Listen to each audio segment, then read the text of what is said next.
jornalismo de direita. É jornalismo direito. Correio Petropolitano. Tudo que seu jornal não deveria ter deixado de ser.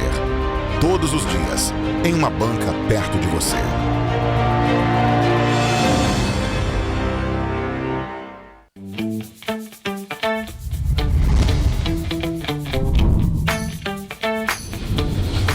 TVC, a TV do Correio da Manhã. Direto dos estúdios da TV Correio da Manhã em Petrópolis, começa agora o Correio Petropolitano Debate desta terça-feira. Hoje daremos destaque aos quilombolas. Carretas de grande porte vão interditar a descida da Serra de Petrópolis na virada de terça para quarta-feira. Fique atento às rodovias. E foi sancionada a Lei nº 4.297 em Teresópolis, que institui a criação de um banco de empregos para mulheres vítimas de violência doméstica. O incêndio criminoso no Parnaso foi considerado o maior registrado na região serrana do Rio em 2023. E a Defesa Civil de Petrópolis deu ordem de início para a elaboração do Plano Municipal de Redução de Riscos para o dia 14 de agosto. A última atualização foi feita em 2017 e aponta mais de 15 mil residências em áreas de risco na cidade. Desta vez, o estudo deve focar no primeiro distrito, mas não deve ficar pronto até o próximo verão. O quarto lote de restituição do Imposto de Renda de Pessoa Física 2023 vai estar disponível para consulta a partir das 10 horas da manhã da próxima quinta-feira. São contempladas também restituições residuais de exercícios anteriores. O diálogo com o objetivo de conhecer os povos quilombolas da cidade imperial. Eu sou Richard Stolzenburg e o Correio Petropolitano Debate está começando.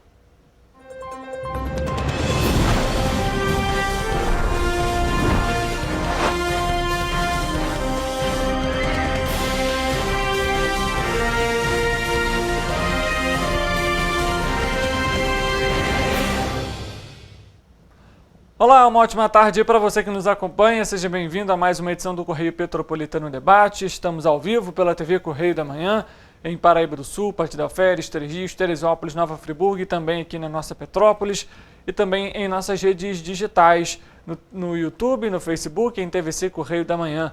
Você também pode nos acompanhar no nosso site tvc16.com e ficar bem informado sobre tudo o que acontece na nossa área de cobertura.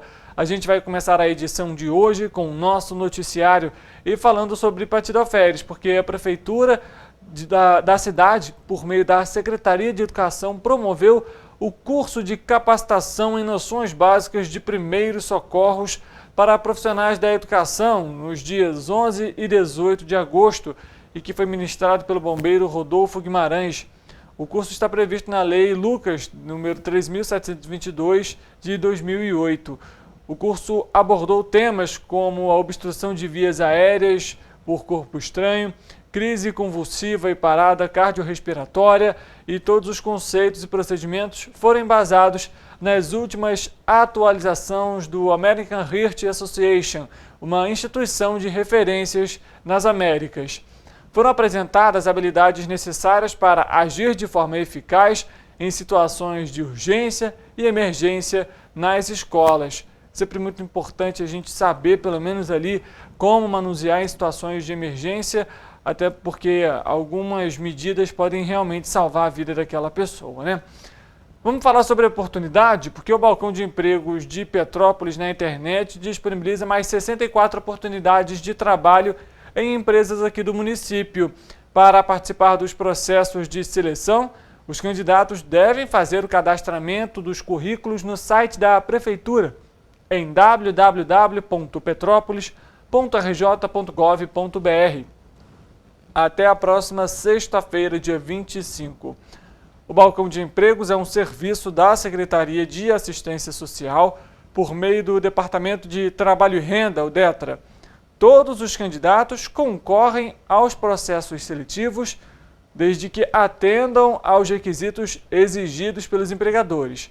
As empresas têm total responsabilidade integral pelo recrutamento e pelas contratações. Entre as oportunidades desta semana estão operador de loja, professor de língua inglesa, supervisor de vendas comercial, vendedor, inspetor de qualidade, entre outros. Vale ressaltar que essas oportunidades são atualizadas semanalmente e há vagas para quem tem ensino médio, para quem tem ensino superior, há oportunidades para pessoas com e sem experiência. Acesse o site, faça seu cadastro, adicione seu currículo atualizado e uma boa sorte aí nesse processo. Mudando de assunto, um comboio de carretas de grande porte vai subir a Serra de Petrópolis pela pista da descida, em operação prevista para ocorrer na madrugada do dia 23, ou seja, na virada desta terça-feira para quarta-feira, entre meia-noite e 4 horas da manhã. A reversão da pista de descida vai exigir, então, uma interdição total do trecho entre os quilômetros 180 e 102, no sentido Rio de Janeiro. A operação vai ser necessária porque os veículos de carga têm dimensões que impedem a passagem pela pista de subida, onde o traçado é quase centenário e por conta disso não há maneiras do veículo fazer as manobras. As equipes da Concer e da Polícia Rodoviária Federal vão acompanhar a operação, que pode ser adiada se não houver condições climáticas ou operacionais favoráveis. Programe sua viagem, evite retenções no trecho da rodovia por conta dessa operação especial. Para obter as informações atualizadas a respeito das condições de tráfego na BR-040, o usuário pode ligar para a central de atendimento da Concer em 0800 282 0040. A gente falou sobre as oportunidades aqui em Petrópolis em relação a vagas de emprego. A gente fala agora também sobre as oportunidades de emprego que estão sendo disponibilizadas em 3 dias, isso mesmo. O TR Mais Emprego continuou com vagas disponíveis de emprego na região, com oportunidade em diversos segmentos de atuação. Para se candidatar e concorrer a essas vagas, o interessado deve acessar a página sistemarecursoshumanos.com.br/3dias, tudo junto.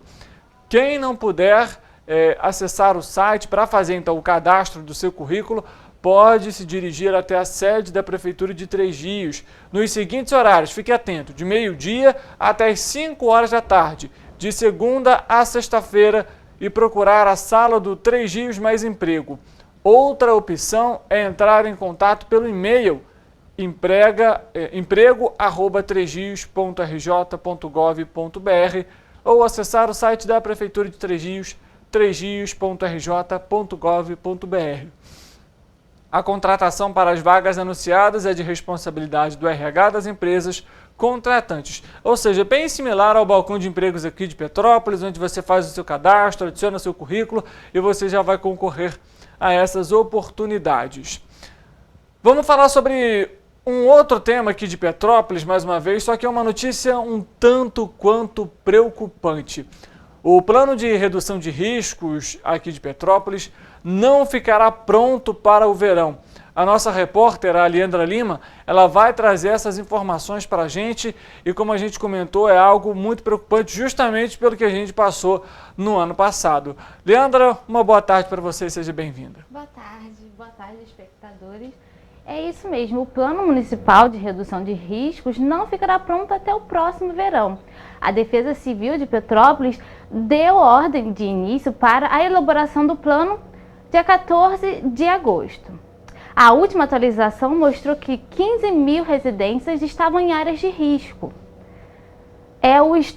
Esse estudo agora vai focar no primeiro distrito, mas ele não vai ficar pronto até o próximo verão, o que preocupa, né? Porque a cidade ainda não se recuperou. Pelo contrato, né? Isso. A gente lembra, só para você que está nos acompanhando, pelo esse contrato assinado. O contrato, na verdade, foi assinado em maio, é isso? Isso, e eles têm 180 dias para concluir o serviço. Portanto, ficará pronta em fevereiro, sendo que o outono já entra em março de 2024. O vereador Domingos Protetor, que é presidente da Comissão do Meio Ambiente, da Defesa Civil e Proteção Animal, ele mostra uma preocupação porque ele diz que o plano tinha que entrar neste verão. Situação delicada, né, Leandra? Para você ver esse tema, né? A gente sempre se preocupa muito aqui com essas questões das chuvas em Petrópolis.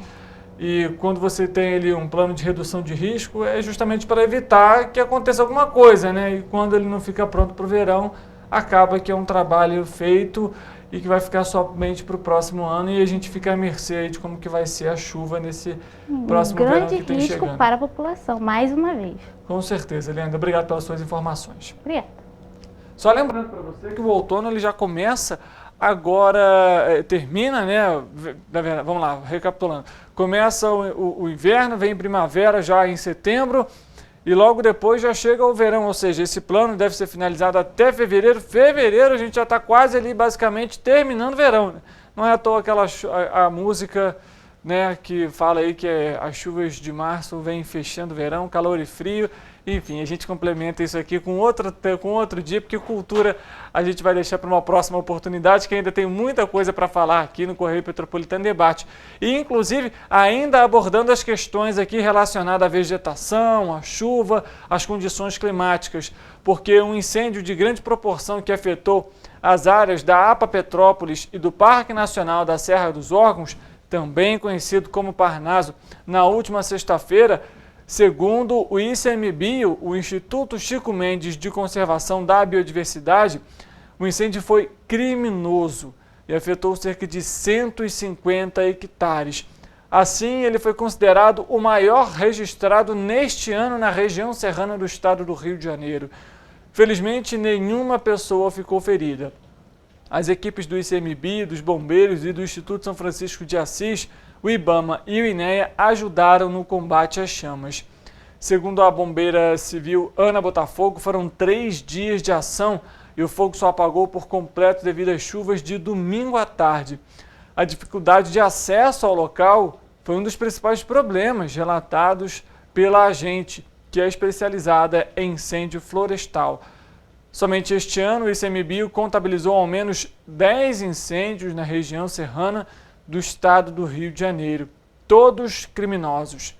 E segundo o analista ambiental-chefe do NGI ICMBio Serra Fluminense, Victor Valente, este foi o maior incêndio registrado na região serrana em 2023. Em Petrópolis, também houve registro de incêndio em vegetação no fim de semana. No início da tarde do último sábado, o Corpo de Bombeiros foi acionado para atuar em uma queimada na região do Caxambu. O fogo rapidamente se alastrou e se aproximou, inclusive, de uma região onde existia residências. A ação de combate às chamas durou aproximadamente 4 horas e também não houve vítimas. E mais uma vez a gente comenta aqui, né, a grande preocupação por conta dos incêndios florestais.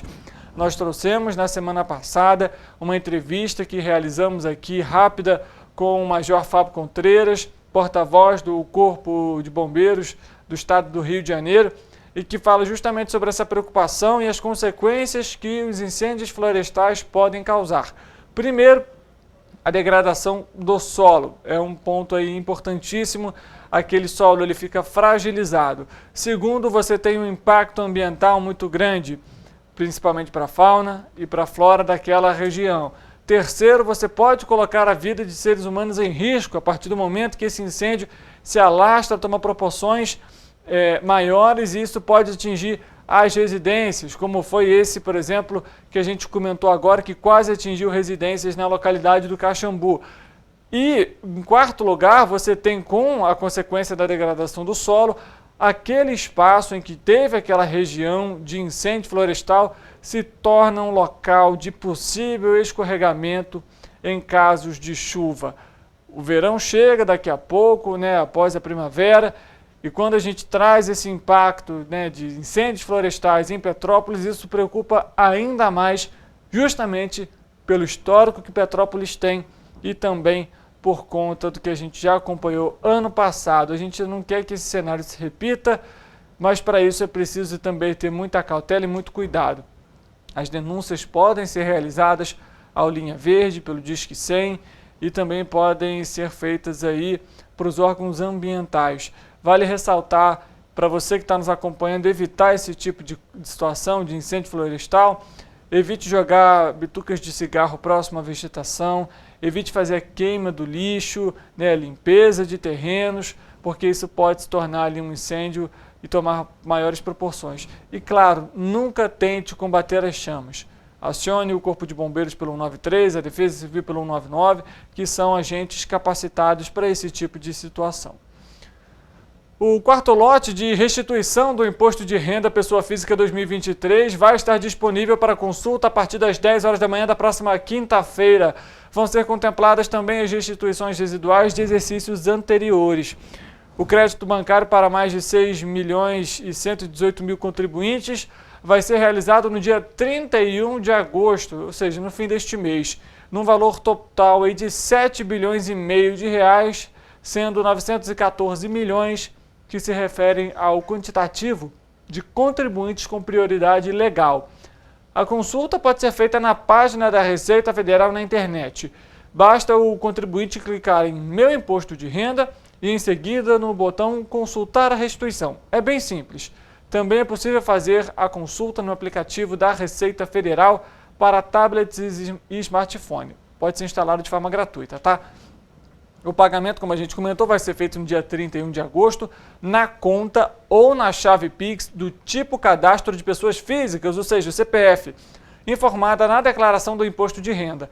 Caso o contribuinte não esteja na lista, deve entrar em contato com o Centro Virtual de Atendimento ao Contribuinte, o ECAC, e tirar o extrato da declaração. Se verificar alguma pendência, pode enviar uma declaração retificadora e esperar os próximos lotes da malha fina.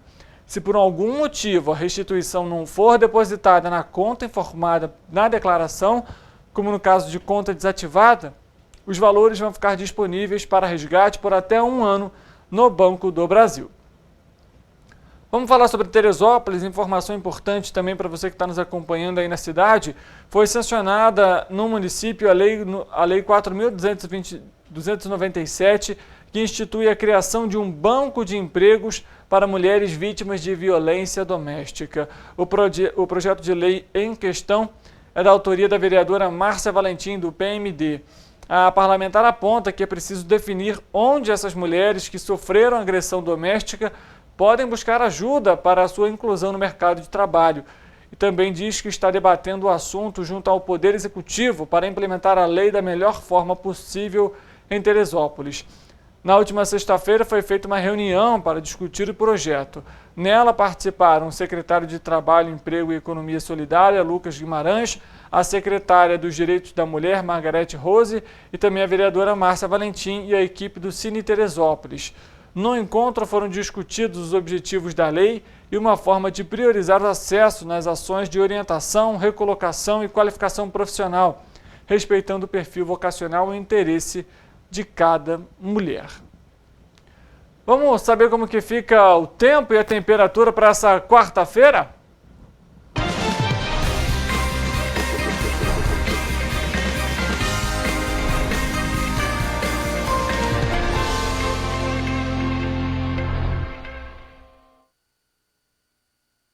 Vamos conversar então ao vivo com o nosso repórter, o Eric Portela, que já sabe tudo como que vai ficar o tempo para essa quarta-feira. Eric, boa tarde para você. Ontem aqui em Petrópolis não choveu, a tarde foi muito bonita, mas a noite esfriou, rapaz. Como que fica a previsão para essa quarta-feira? Boa tarde, Richard. Boa tarde a você aí de casa que está nos assistindo.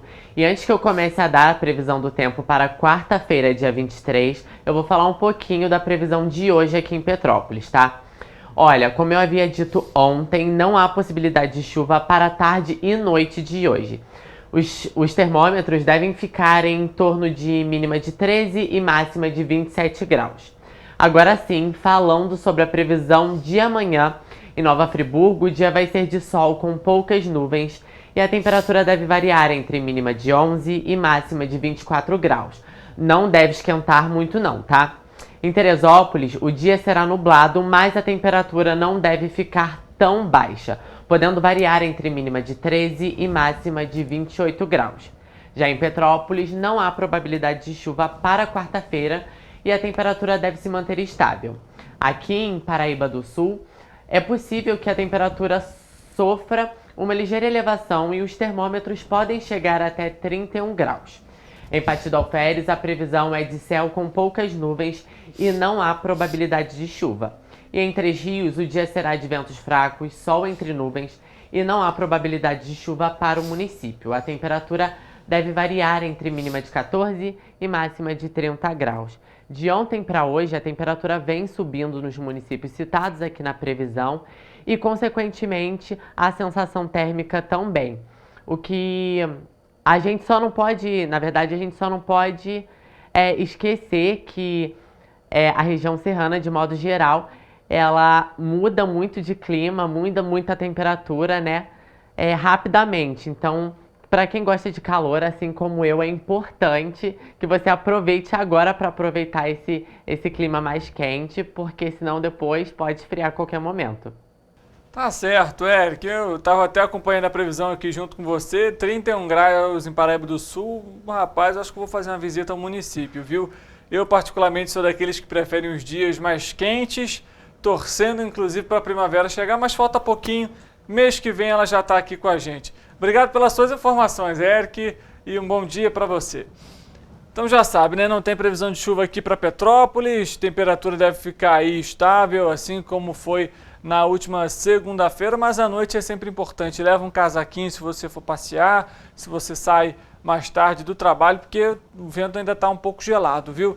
Então não deixa de levar não, para não passar perrengue, como a gente costuma dizer, passar dificuldade aí na parte da noite aqui na cidade imperial.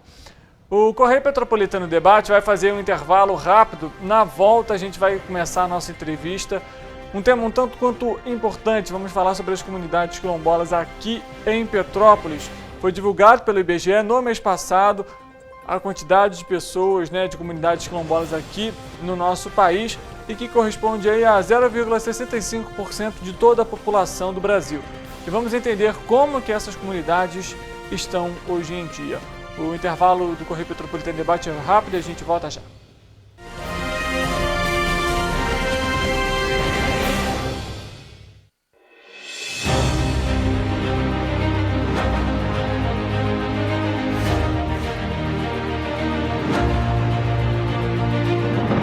Não é jornalismo de direita, é jornalismo direito.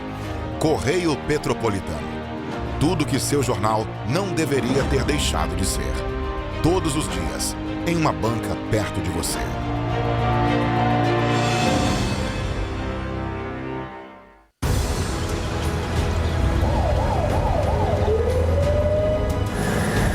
O governo do estado do Rio já investiu mais de 8 bilhões na saúde.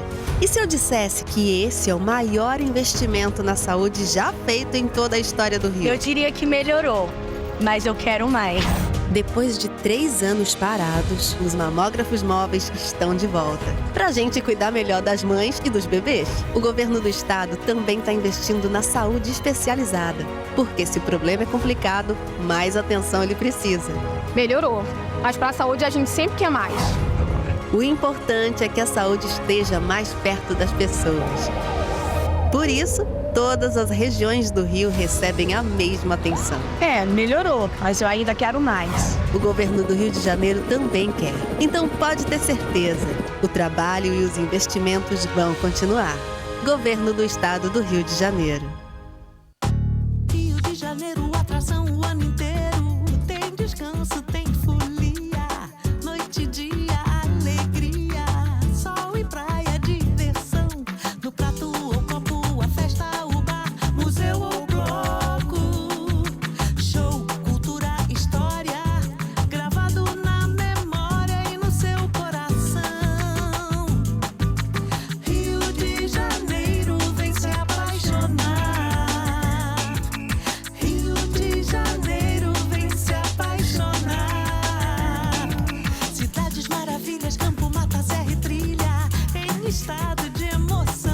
Tem o Rio de Janeiro, que você já ama, e o Rio, que ainda vai conquistar você. Apaixone-se pelo Rio. Rio de Janeiro, vem se apaixonar. Rio de Janeiro, vem se apaixonar. Governo do Estado do Rio de Janeiro. Para ter mais qualidade de vida, conte com a maior rede de academias de Petrópolis. Aqui na Corper, com uma mensalidade, você utiliza todas as unidades. Centro, Bingen, Itamaraty e Itaipava. Com planos a partir de R$ 84,00, a academia oferece ambientes modernos para você cuidar da sua saúde com segurança. Os espaços contam com dezenas de aparelhos de musculação, diversos equipamentos para aeróbico e funcional. Além, é claro, de profissionais qualificados e uma extensa grade de aulas coletivas, que inclui dança, bike, jump, wolf fit, step fit, entre outras. Nossas estruturas são equipadas com salas de musculação e aulas coletivas, salas de avaliação física e nutricional, vestiários e estacionamentos amplos. Venha nos fazer uma visita e surpreenda-se! Minha mãe é socorrista do SAMU. Ela trabalha muito ajudando as pessoas. Ela está sempre pronta para atender todo mundo, em todo canto da cidade. E para atender as pessoas com mais agilidade, agora tem até moto, a motolância, e helicóptero também. Ela me contou que agora o Rio tem muito mais SAMU. É verdade, o SAMU mudou para atender melhor, para chegar mais rápido. O governo do Rio inaugurou mais bases 24 horas, contratou mais socorristas e mais equipamentos. E sabe o que mais? Agora tem SAMU em todos os municípios do Rio. Porque nós, do governo do estado, colocamos as contas em dia e investimos mais de 87 milhões de reais nesse serviço que é essencial, o nosso SAMU. A saúde merece sempre mais. Então, pode ter certeza, o trabalho e os investimentos vão continuar. Governo do Estado do Rio de Janeiro.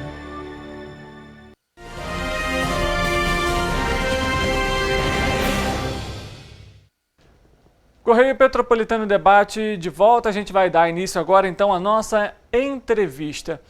O IBGE divulgou no dia 27 de julho os primeiros resultados sobre o número de quilombolas no Brasil e os dados sobre os seus domicílios. O levantamento inédito foi saudado como um resgate histórico por autoridades e também, sobretudo, pelas várias lideranças quilombolas presentes ao evento, que reuniu mais de 120 pessoas no auditório da sede do Instituto Nacional de Colonização e Reforma Agrária, o INCRA, em Brasília. A divulgação apontou que o país tem 1.327.802 quilombolas. E no Correio Petropolitano Debate de hoje, nós vamos conversar com a Eva Lúcia Caiciano, ela que faz parte, é uma das lideranças do Quilombo da Tapera. Vamos trazer essa regionalização porque aqui em Petrópolis existe essa comunidade. Muitos não conhecem, mas a gente vai trazer então essa entrevista aqui para você. Primeiro, Eva, muito obrigado pela presença. Olá. É um grande prazer ter você aqui no Correio Petropolitano Debate. Boa tarde, eu que agradeço o convite. Grande alegria estar aqui. Eva, vamos começar então.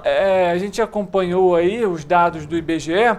Eles correspondem basicamente 0,65% da população brasileira, né, hoje. E é um número até que pequeno. E aqui em Petrópolis, particularmente, poucas pessoas sabem da comunidade. Queria que você falasse há quanto tempo que a comunidade já está aqui na nossa cidade? Sim, então, vou falar um pouquinho, né, sobre a comunidade. A comunidade iniciou, né, a partir de 1847, mais ou menos, e foi uma doação de terra do fazendeiro, né, na fazenda, que a minha tataravó foi escravizada, então quando ele morreu, teve o testamento e deixou. Mas nós temos mesmo assim, fomos nos colocando como quilombolas em 2010. Em 2010 nós fomos entendendo um pouco mais o processo, através também de outras pessoas parceiras que foram nos auxiliando. Uhum. E assim veio todo esse processo, mas o quilombo ele já existe e resiste, eu gosto de falar assim, né? Já há bastante tempo, até antes da Lei Áurea. Quando você fala que vocês foram reconhecidos pela Fundação dos Palmares, correto? Isso. Tivemos o reconhecimento em 2011. Uhum. Logo após aquela tragédia que aconteceu, veio, mas em 2010 nós começamos, né? Esse processo. O processo, porque a gente estava na luta por melhorias para o território, estava na busca de levar energia elétrica, e toda a parte de melhoria mesmo, acesso, ter ônibus para manter as crianças, né, até parte do colégio. A gente caminhava 4 horas por dia para conseguir ir até a escola. Nossa. Até então, mais ou menos, né? E hoje a comunidade ela fica em qual região aqui do município? Região de Itaipava, ali no Vale do Cuiabá. Tem um condomínio e a gente está no finalzinho desse condomínio. Eu falo que até por isso que poucas pessoas têm conhecimento, né? De que lá tem uma comunidade quilombola, porque tem que passar por dentro do condomínio, está bem no finalzinho. Você comentou agora sobre essa questão de estar numa localidade como o Vale do Cuiabá. Acredito que vocês então tenham sofrido muito também na época, em 2011, por conta das tragédias. Sim, sim. As chuvas que aconteceram em 2011 também, né, atingiu lá o nosso território. E aí foi assim, veio a chuva, foi um momento muito difícil, mas aí o quilombo se tornou notável, porque teve muitas reportagens e isso facilitou também nas questões, né, de ter um olhar para a nossa comunidade, dos benefícios, das melhorias, e irem também se achegando. Sim, questões de infraestrutura, né, como a gente estava comentando, água, luz, enfim, tudo isso, né? A energia elétrica chegou na comunidade com o nosso retorno. Teve as chuvas, ficamos fora, né, um tempo e retornamos em 2013. Então, a energia elétrica chegou em 2013, né? Até recente, 2013 está logo ali, né? Tem 10 anos aí, uma década atrás. Analisando tudo que a gente tem hoje de infraestrutura e até questões tecnológicas, por exemplo, você ter acesso à energia elétrica somente em 2013 é muito tarde. E aí, quando a gente analisa o país de modo geral, a gente tinha também, nesse mesmo período, milhões e bilhões de reais sendo gastos para estádios, para infraestruturas, por conta da Copa do Mundo de 2014. Quando a gente pega esse cenário, a gente tem que levar em consideração o que está sendo prioridade no nosso país, se realmente é a vitrine para que os outros países, as outras pessoas possam olhar o nosso país, ou se realmente está sendo a população brasileira. Infelizmente é um cenário ainda triste, né? E queria que você falasse agora um pouco, Eva, você comentou justamente sobre, após a tragédia, de alguma forma, vocês se tornaram mais conhecidos. Como que a comunidade hoje é vista aqui no município? Esse retorno, ele realmente tem crescido ao longo do tempo? Sim, tem sim. Ainda, né, existe pessoas na cidade que, quando conversam com a gente, falam não ter conhecimento. Então, eu ainda sempre falo que ainda tem que se falar mais, a gente mesmo lá do território, né, vir mesmo para estar contando nossa história, porque até então nossa história foi contada por outras pessoas. E quando outras pessoas contam nossa história, sempre fica faltando alguma parte ali e que acaba sendo muito importante. Então, eu sempre falo que é de fundamental essa importância, né, a cidade de Petrópolis mesmo trabalhar com o meu território e fazer também andanças, né, porque eu acredito que não seja só o nosso quilombo. Porque o entendimento para se perceber, né, se reconhecer quilombola, também não é fácil, né? Porque a gente aprende na escola que quilombo são locais para onde os negros iam fugidos. O meu, por exemplo, não foi de negros fugidos, foi através de uma doação de terreno. Então, eu sempre me reconheci como descendente de pessoa escravizada, mas eu falava assim, não sou quilombola não, porque minha tataravó não fugiu para cá. Eu tinha essa dificuldade. E aí eu fui buscando ali entender, né, que quilombo não é só para onde os negros fugiam, né? São locais onde descendem pessoas de origem dos escravizados, mas que podem ter sido por doação, que pode ter sido por compra também. Muitos escravizados compravam alforria e levavam. E, Eva, aproveitando já esse tema, eu queria que, a gente sabe que é um tema um tanto quanto sensível, mas como é que você ainda vê hoje aqui no nosso país, e até talvez em Petrópolis também, a situação do racismo? Bem forte ainda. A gente convive, né, com racismo estrutural. E muitas das vezes, assim, nas falas, a pessoa nem se percebe, né, estar sendo racista. Em alguns comentários, em alguns ditos, né, que foram ficando entre a gente. Eu já, né, vivenciei alguns momentos, mas aí eu falo assim, o que cabe a gente é sempre estar falando, sempre estar debatendo, não esconder o assunto, né, por mais sensível que seja. E uma coisa fundamental que eu acho, trabalhar nas escolas. Fundamental. Sabe? Fundamental. A educação, mais uma vez, como a gente sempre comenta aqui no Correio Petropolitano Debate, não só com esse tema, mas com tantos outros que a gente abordou, a educação realmente transformando vidas e levando esse conhecimento e direitos também a todos os brasileiros. Eva, hoje me surgiu uma seguinte dúvida: existe uma quantidade de famílias hoje na região? Como que quantidade de pessoas que fazem parte da comunidade? Sim, então atualmente estamos com umas 17 moradias mais ou menos do pessoal, né, meus parentes lá dentro, e mais uns terrenos já iniciando construção. Então assim, contando em número de pessoas, somos mais ou menos uns 69, 70, porque também nasceu agora. Eu tenho que atualizar, né? Porque graças a Deus está nascendo. E uma coisa bonita que eu vejo no território, estamos ficando. Então os jovens que estão lá, que estão formando família, estão ficando. Que nos meus antepassados, né, não aconteciam. Muitos, infelizmente, saíam. Por conta da dificuldade, né, de acesso, para tudo. Então muitos não conseguiram resistir o quanto nós ficamos resistindo. E Eva, como que você comentou já sobre essa questão de migrar para outras regiões, outras cidades, enfim, como que está a relação hoje, por exemplo, com o governo especificamente, de forma geral, seja governo da prefeitura, seja governo do estado, justamente para melhorar a infraestrutura das regiões, justamente para não haver essa transferência, né, essa mudança para outros locais? Então, atualmente tem tido assim um olhar, né, mais diferenciado, uns apoios também, mas assim por conta de que nós, lideranças, né, outras lideranças de lá, estão sempre indo, buscando, reivindicando. Então eu vejo assim que mudou. E a questão do censo, né, eu venho falar muito, que o nosso sentimento é que essa contagem que fizeram, né, em todo o território brasileiro, né, pegando o grande número dos quilombolas e dos quilombos, que não fique só nisso. Porque, né, o censo ele veio dizendo ali quantos somos, né, quem somos, onde estamos e aí como também estamos.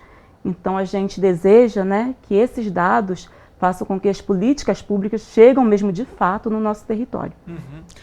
É exatamente isso, e eu me recordo aqui, vou fazer até um comentário, quando a gente trouxe aqui que o IBGE estava com a dificuldade para realizar o censo demográfico, porque muitos estavam rejeitando os censeadores e também não ligavam, né, para o 135 para fazer, é justamente o que a Eva comentou agora. O censo, os dados do censo, eles não são só para apontar a quantidade de pessoas que estão hoje no Brasil, mas principalmente para acompanhar qual é o cenário que o país vive, como que essas pessoas vivem e quais são as necessidades atuais.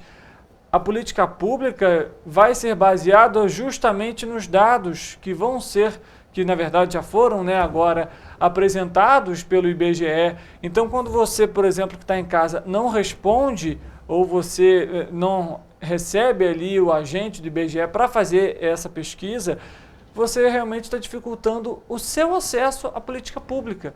É um ponto muito importante que a gente comenta aqui, porque a população ela tem que ter também o seu ponto de responsabilidade, de seus deveres, para que também possa cobrar ali pelos seus direitos. Eva, a gente está comentando justamente sobre essa questão do censo, a importância dele. Como é que hoje a comunidade vive, então, lá na região do Vale do Cuiabá? O que ainda está faltando para ter realmente, olha, a gente tem uma infraestrutura legal? Então, o nosso grande sonho, né, é tornar o quilombo autossustentável. Nosso grande sonho é pegar, né, todo aquele tesouro que a gente tem, que eu falo que ainda está, né, de maneira bruta, lapidar, para que a gente venha tirar a nossa renda de lá mesmo. Não ter que sair como atualmente a realidade de muitos de nós. Então nós estamos com a parte da cozinha, né, de construção, uma cozinha multifuncional, que será como um restaurante, também nosso local de acolhida também dos visitantes, para a gente trabalhar também com TBC, né, turismo de base comunitária. E para isso é necessário assim um olhar na questão da nossa estrutura estrada, né, um melhoramento, porque toda vez que chega o período de chuvas é castigada. Aí, a região ainda sofre muito. Ainda sofre, porque a questão da estrada de chão, né, tem feito melhorias, uns bons trechos já estão sendo asfaltados, Isso já facilita bem, questão onde é mais subida já está com asfalto, mas ainda tem trechos que precisa de um melhoramento, precisa que o poder público, mesmo a parte, né, que cuida dessa questão, dê sempre uma atenção especial, que vá, né, lá constantemente, porque a gente sempre reivindica, e aí tem que reivindicar muito, a liderança tem que, sabe? Mas a gente já tem também esse entendimento que é luta sempre. As melhorias chegaram, a gente é muito grato, né, pelas melhorias. As pessoas parceiras também que nos facilitam, que as melhorias chegam até a gente. Elas vêm chegando aqui ao nosso grupo, porque se chego só eu, Eva, né, no poder público e peço, não tem muito peso. Agora, se chega eu falando com toda a associação do morador, nossa, né, nós temos uma associação reconhecida, reivindicando, aí já é um outro olhar. E aí quando chega as nossas parcerias também, aí começa a melhorar um pouco. E como que esse apoio ele vem de toda a comunidade para as pautas em que vocês lutam hoje em dia, Eva? Vem sim, a gente vem sempre, né, buscando, fazendo as nossas reuniões. Ainda sempre tem aqueles, uns ou outros assim, que por conta mesmo de muitas promessas, né, que foram feitas e não cumpridas, tem uns que vão desanimando. Eu mesmo particularmente já desanimei algumas vezes, falo, eu vou jogar toalha, eu estou cansada, não vejo tanta melhoria, né, como de fato prometem umas coisas e depois não cumprem, mas aí o sangue, né, fala mais alto, porque eu falo que ser quilombola tem uma questão muito assim, de emoção, né, pertencimento mesmo ali ao território, é sangue aqui quente correndo na veia, é querer fazer valer toda a luta, né, de nossos antepassados, de nossos ancestrais. Aí tem essa questão, tem uns que estão meio assim morno, mas dali a pouco também já se acorda e vai também, sabe, para a linha de frente. Temos nossas lideranças lá. São quantas lideranças hoje? Eu costumo dizer, são bastante, porque quase todos nós moradores, né, somos né, lideranças. Mas tem sempre aqueles que ficam mais ali na linha de frente. Eu vou citar o nome de um, que é uma grande liderança, e assim todos os outros vão se sentir abraçados. Adão Cassiano. Foi ele que iniciou junto lá, né, o processo em 2010, quando veio 2011 também aquela dificuldade toda. Ele mesmo sofrendo ali, que foi difícil, né, na tragédia com o filho, chegou a levar pela enxurrada, mas né, o Criador permitiu que ficássemos aqui.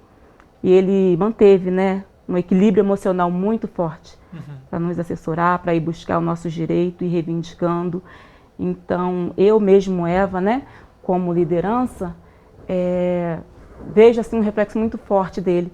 Quando às vezes eu estou assim desanimando, aí eu lembro das vezes em que ele ficou com o horário do almoço apertadinho, que ele esquentou o marmitex dele e não pôde comer porque alguém ligou, olha, o ônibus escolar não está subindo. E aí ele foi ali se movimentando para conseguir que o meu filho chegue em casa, né, sem ter que fazer o trajeto que a gente faça.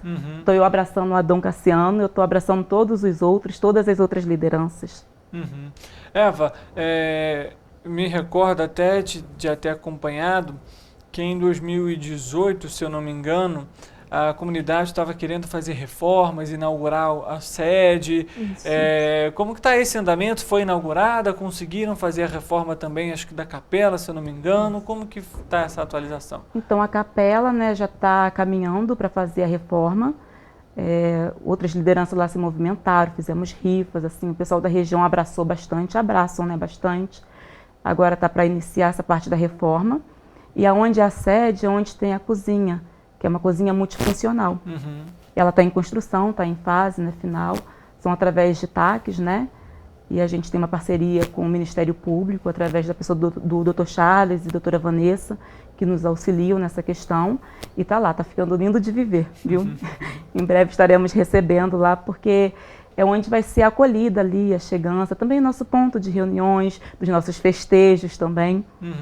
E existe já uma expectativa para essas inaugurações? Não, ainda assim, muito certeiro não, mas pelo caminhar, né, das coisas, das obras, eu acredito que finalzinho do ano a gente já deva... Já dá para curtir o fim do ano realmente com sede nova? Eu acredito que sim, porque está indo bem legal, assim. Deu uma parada, mas retomou e assim, a todo vapor. E são muitas pessoas parceiras, né? Tem nos auxiliado, então tem tornado a nossa caminhada até mais leve. Você comentou sobre essas parcerias. Qual que é o impacto que elas trazem justamente para vocês continuarem reivindicando as pautas? Bem forte, porque traz gás, né? A gente sente que não está sozinho de um tudo, dá um peso também na nossa fala, porque a gente precisa, às vezes, né? Quando chega para reivindicar alguma coisa, muitas das vezes o cargo, né, também da pessoa fala muito, conta muito. Então sempre dá um alívio assim pra gente. A gente sente que não está sozinho. Isso que é o mais importante, que até 2010 a gente se sentia muito sozinho, abandonado, realmente, né? Estávamos no final de um condomínio bem renomado, mas sem energia elétrica, sem um saneamento básico digno, estrada precária, muito, muito precária, porque nem transporte assim próprio, tinha muita dificuldade de chegar até lá. Quando chovia, a gente ficava quase que ilhado, né? Bem afastado, a estrada era bem precária. E aí, em 2010, foi chegando a parceria e foi dando um alívio. A nossa caminhada foi ficando mais leve. Eva, você comentou sobre a questão, justamente depois dessas melhorias, aos poucos, né, e ao longo dos anos, dos jovens continuarem na região. Qual que é a importância disso para a comunidade? Vai mantendo nossa cultura, porque se os jovens forem saindo, vai se perdendo. Muita coisa, né, de que meus antepassados deixou já se perdeu. Então, os jovens ficando, vai perpetuando ali a parte da cultura, vai fortalecendo, né, as gerações futuras vão, não cair em esquecimento tudo, né, que meu antepassado sofreu, as caminhadas minhas tataravós, né, de meus pais, dos avós. Então, é importante, né? Importante que o poder público dê também para a gente essa condição de continuarmos lá, né? Oferecendo mesmo assim, até olhar alguns que saíram, né? Não temos tantos no nosso caso que saíram, não. Mas olhar assim, o que fazer para que ele também volte? Qual a base ali de apoio, né? Para um trabalho, para ele continuar ali, para manter viva, né, essa chama, a gente não perder realmente. Até porque vai perdendo muito de nossa cultura. Primeiro que muitas das coisas era por questão de oralidade. Iam se passando, né? E aí, se o jovem não se envolve, não se junta nas rodas de conversa, né? Como ficar? Hoje em dia a gente ainda conta com a tecnologia, né? Que a gente consegue gravar, fotografar e registrar, mas a gente precisa que eles fiquem também ali junto. Além disso, você comentou sobre essa questão do poder público. Pergunto, hoje, em 2023, como que está sendo? Vocês têm realizado reuniões com os órgãos públicos aqui de Petrópolis? O que vocês têm debatido atualmente? Reuniões assim tem tido poucas, né? O que acontece mais é quando tem alguma necessidade lá, uma das lideranças, né? Temos até a associação, tem o presidente da associação que geralmente vai ali na linha de frente, o Adão também, que é uma das lideranças, que chega lá e reivindica, né? Através dos protocolos, se não me engano. E às vezes assim vai chegando as melhorias, mas de forma lenta. Eu sinto falta realmente deles estarem mais conectados conosco. E também, até te cortando, perdão, sinto também a questão deles trazerem mesmo um pouco mais, né, sobre o nosso território para cá, para a parte da cidade, para a parte das escolas também. Realmente buscar fazer uma educação antirracista mesmo, né, e trabalhar esse tema. E sempre ouvindo, né, a comunidade mesmo. Às vezes acontece de alguém querer falar sobre nós, ir lá na internet e pega, né, o que tem lá e põe. Não fica completo, né? Não fica a informação mesmo ali, porque são outros passando, né? Para chegar ali, às vezes passou por outro, não chega da forma como tem que ser. Seria importante dar mais visibilidade para a comunidade? Bastante. Quero fazer uma ressalva aqui para você que está nos acompanhando. A importância hoje de se abordar esse tema, primeiro, que o racismo ainda é um grande problema no nosso país, e isso, é claro, a gente consegue ver pelos números e pelas denúncias enviadas aos direitos humanos, ao Ministério, por exemplo, dos Direitos Humanos e da Cidadania. Segundo, o impacto que é você ter uma pessoa, por exemplo, como a Eva, que está aqui hoje no programa, e contar a história dela, é muito maior do que você só fazer uma singela pesquisa na internet e publicar. Por que, por exemplo, a Secretaria de Educação do nosso município, o Instituto Municipal de Cultura do nosso município, não realiza uma oficina, uma visita que fosse à comunidade? Eu tenho certeza que a comunidade receberia os alunos de braços abertos para contar a história, para falar sobre a região, como que é o dia a dia deles lá. São projetos simples, que em um fim de semana, por exemplo, essas duas pastas que eu comentei agora conseguiriam resolver isso rapidamente e, além de trazer um conhecimento muito grande para esses alunos, trariam uma experiência completamente diferente e um dia muito divertido. São questões, por exemplo, que a gente pode apresentar porque Petrópolis, da nossa área de cobertura aqui, por exemplo, antes de iniciar a nossa entrevista eu fiz esse levantamento, é a região que só tem, é a única região da nossa área de cobertura que tem uma comunidade. Então, por que não aproveitar isso e utilizar isso para fomentar cultura, para fomentar o turismo da nossa cidade? Falta esse olhar um pouco mais crítico também de como que a comunidade pode estar englobada com a cidade, né, Eva? Sim, sim, verdade. Tudo isso que você colocou aqui, eu estou, né, realmente concordando, porque falta mesmo. Principalmente ali, parte do Instituto, né, de Cultura, de estar mais próximo, levar a cultura também, se fazer, né, cultura, né, preta, quilombola mesmo. E para a gente também, como quilombola, sentir também, né, inseridos ali no contexto. Aqui em Petrópolis, como que você, de alguma forma, avaliaria a representatividade da comunidade quilombola na cidade? Em questão de visibilidade, justamente até de artes, de exposições nos espaços públicos, dos temas? Pouco. Eu falo assim que são em épocas, né, X do ano, tipo maio e novembro. E o que a gente sempre vem conversando, que a gente quer visibilidade, né, e tornar, né, nossa comunidade conhecida, nossa parte de cultura o ano todo. Não só o quilombo não quer ser vitrine, só em alguns meses do ano, né? Quando chega novembro, a época da consciência negra, aí vão, nos procuram, querem nos trazer. Fala, não, por que também não trazer o povo da cidade aqui também no nosso território? Sabe? E aí o que a gente muitas das vezes acaba ouvindo é que não tem verba, que a verba não é suficiente. Então, anos e anos acontecendo a mesma coisa. Vamos ser bem sinceros, né? Se você pega uma escola e você contrata 2 ônibus, na verdade você não precisa nem contratar dependendo dos ônibus, a Secretaria de Educação tem ônibus escolar e você marca um passeio, autoriza ali o pai, né? Pai e mãe responsável, autoriza ali o passeio da criança, a pessoa leva um lanche. Qual que é o custo altíssimo que a prefeitura vai ter? Não é grande.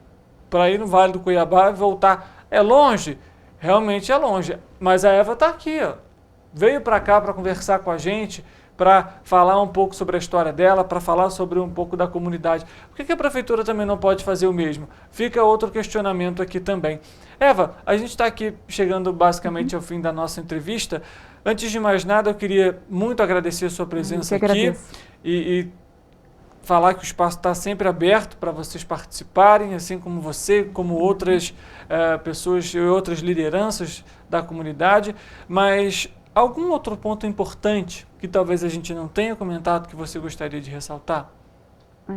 Gostaria também de agradecer, né, esse espaço. Eu sempre falo que é muito importante a gente vir, né, ser ouvido, né? E gostaria, assim, de dizer aqui, eu, como quilombola e como mulher, com o coração um pouco entristecido, né, por conta do episódio que aconteceu na Bahia, sabe, com uma representatividade. Então, assim, que o censo venha dizer também, através, né, porque somos muitos quilombolas, mas poucos têm ali a sua titulação de terra. Então, através do que aconteceu, né, com essa liderança lá da Bahia, a gente vem pedir para que olhem com carinho, que nos deem, né, ali a nossa documentação mesmo, para que acabe com essa questão, né, da especulação imobiliária, que é muito grande. Então, a gente vem pedir, né, isso com carinho, que as autoridades também se empenham, né, para solucionar o que aconteceu. E quero dizer aqui, né, que lá eu, uma priminha também no Quilombo, estamos iniciando ali um trabalho, trabalhando com a parte de artesanato, e aí mandar um beijo para ela, assim, porque ela diz, né, e muitos outros, que ela está aprendendo, né, a Flávia está aprendendo crochê contigo, fazer os colares, e eu digo que eu também estou aprendendo muito com ela, tem sido uma troca muito bonita, e é basicamente isso. E agradecer, né, agradecer muito essa oportunidade, esse espaço, porque é importante para a gente, muito. Você comentou, existe nome o projeto? Não, ainda não, a gente ainda está conversando, já estamos fazendo ali em casa, no quintal, Eu faço contações de história, né? Geralmente história ali relacionada à África, né? Sobre os mitos, e ela também está vindo nessa linha, crochês. A gente tem a intenção de receber, né, os grupos lá, colocar nosso trabalho, né? Porque uma das grandes dificuldades é escoar a produção. Então, mas hoje em dia, com tecnologia, está ficando mais tranquilo. Tá certo, então, e que o projeto possa fluir, e quando tiver já um nome, fala com a gente para a gente divulgar aqui também. Falo sim. Eva, obrigado pela presença. Eu que agradeço imensamente. E mandar, né, um beijo lá pro meu povo, né, para minha família quilombola. Gente, olha, estou aqui comigo, tem um pouquinho, né, da energia de cada um de vocês. Sintam-se abraçados. Beijo. Eva, obrigado pela presença. Eu que agradeço. Para você que está nos acompanhando, muito obrigado também pela sua audiência e pela sua companhia. A gente volta amanhã, 13h, ao vivo. E como eu sempre digo, você é nosso convidado especial. Uma boa tarde para você e amanhã a gente se vê.